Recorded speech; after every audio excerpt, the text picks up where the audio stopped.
Okay, you've just spent over $200 on the Nintendo 64 and the new Mario game.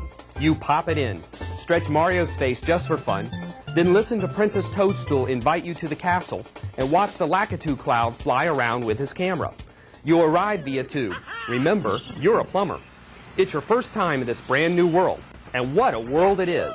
You can climb trees and do huge flips out of them. You can head towards the waterfall and listen as it gets louder and louder. You can jump over the fence and swim around in the moat. Just try not to get caught up in the force of the waterfall. In Super Mario 64, you can do just about anything. It is, in fact, like jumping into the movie Toy Story. But don't get all psyched up about traveling to infinity and beyond just yet. Although the gameplay and graphics are very cinematic, the basic setup and plot of the game is no big surprise. After a few days of playing the game, it starts to get old. The game is way too short, only 15 main levels. Most players will beat the game in less than 2 weeks, unless they plan on getting all 120 stars to gain access to Yoshi. That little chore is extremely difficult. Stars are hidden everywhere. Some of them are practically impossible to find on your own, like the one in Stage 2 that can only be uncovered by blasting out of a cannon and breaking off the corner of a wall. There's another one in the Hazy Maze level that's out of sight above your head. But if you use wall jumps near the Boulder Hall, you'll discover it in no time. The game would be better if we were treated with plot developments and cinema scenes just like the kind we get at the end of the game. Incidentally, Mario 64 has the best ending ceremony of any game in history. It's just outstanding. The super graphics, camera movement, and real voices make Mario 64 more than worthy of your time. Don't get us wrong. There are 64 other reasons for you to buy this game, but we just wanted to get the negatives out of the way first. Now here's what's great about the game. First of all, the gameplay is truly 3D, and once you get used to switching the camera angles, you can use them to your advantage.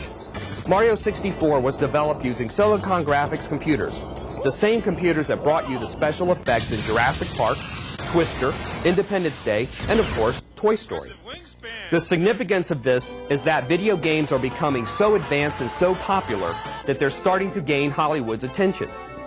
Although we've carped on a few of Mario's shortcomings, please be aware that this is only because of the enormously high expectations that have accompanied the game and the development of Nintendo 64 for years. The game does get fun again after you beat it, and then focus on finding 120 stars. Since you're familiar with all of the courses by then, the game is a little less frustrating. For the premier title of this system, Super Mario 64 is a breakthrough in graphics and play control. And this is just the tip of the iceberg. One last thing we should mention is prices. Nintendo 64 games will be, on average, $10 to $15 more expensive than Super Nintendo games.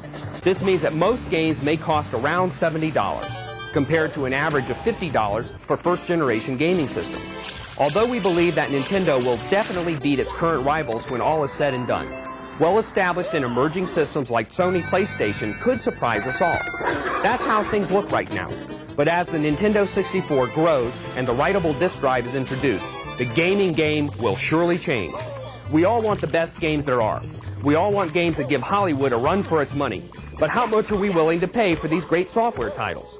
Maybe, as video games become more mainstream, companies will be able to afford to lower their software prices in an effort to attract even more buyers. Now that's virtual reality.